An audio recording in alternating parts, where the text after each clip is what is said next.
Paper conduct कराया है। पहली बात तो यह है कि अगर आपके लोग उतने कैपेबल नहीं है, जो पूरे देश के इतने सारे बच्चे बैठते हैं, मैं आपको सही डेटा बता रहा हूँ, 22,80,000 बच्चा नीट में बैठा था। ध्यान से सुनना आप लोग, 22,80,000 बच्चा नीट में बैठा था, और रीनीट में कितना बैठा है? 20 लाख बच्चा। यानी कि एक साल में ही 2,80,000 बच्चों का भरोसा आपसे उड़ गया। और ये 3 महीने के अंदर, 2 महीने के अंदर हुआ है। आपने एक पेपर कराया और आप उसका रीपेपर भी करा रहे हो। 2,80,000 बच्चा भरोसा छोड़ चुका है। जबकि अगर तुम सही से पेपर कराते तो वो हो सकता है डॉक्टर बन जाता। और अगले साल इस तरीके से बच्चे अगर कम होते रहे तो हम अपने देश में अच्छे डॉक्टर कैसे दे पाएंगे? जब बच्चा पेपर ही नहीं देगा तो डॉक्टर कैसे बनेगा? तो बच्चों का भरोसा अगर जीतना है तो इस सरकार को एक अकाउंटेबिलिटी लेनी होगी, एक जवाबदेही तय करनी होगी कि पेपर आपके अच्छे से होंगे। और इस साल जो बच्चे हमसे पढ़ रहे हैं, अभी आज ही सुबह मैं क्लास लेके आया हूँ, वो बच्चे ये पूछते हैं कि सर हम पेपर दें कि नहीं दें। मतलब उनको ये डाउट है कि सर अगले साल का पेपर कहीं लीक हो गया तो मैं उसको क्या जवाब दूं उस बच्चे को? तो मेरे पास भी तो जवाब होना चाहिए एज अ टीचर कि मैं उस बच्चे को जवाब दे पाऊं कि नहीं बेटा तुम्हारा पेपर बहुत अच्छे से होगा, बहुत अच्छे से सारे पेपर कंडक्ट हो रहे हैं। मेरे पास भी तो जवाब होना चाहिए उस चीज का। और अगर सारे बच्चे इस तरीके से, ऐसा नहीं कि नीट का पेपर लीक, बहुत सारे पेपर लीक हो रहे हैं, ऐसे ही पेपर लीक होते रहे तो कैसे आप भरोसा कर सकते हैं सरकार पर? कैसे आप अकाउंटेबिलिटी सेट कर सकते हैं कि नहीं हमारा पेपर अच्छा होने वाला है या हम अच्छे से पेपर दे पाएंगे? एज अ टीचर मुझे तो बहुत दुख होता है।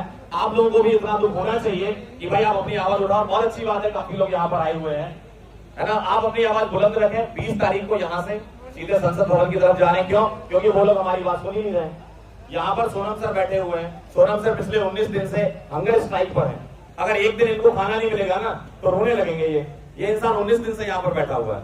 तो अगर आप सोचो ऐसा इंसान जो, भाई अगर मैं आपको सही बताऊं ना, जितनी इज्जत इस सरकार ने सोनम सर की है ना, जितनी इज्जत की है उससे कहीं लाख गुना ज्यादा इज्जत बाहर के लोग करते हैं।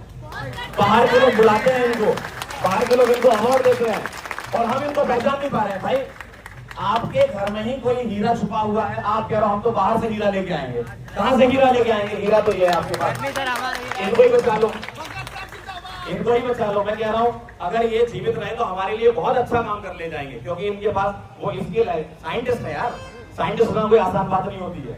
बहुत सारा काम किया है इन्होंने, लद्दाख में भी बहुत सारा काम किया और आज हमारे साथ यहाँ पर खड़े हुए हैं। क्योंकि ये आगे आकर के सोचो इनको क्या फर्क पड़ रहा था कि यहाँ आते।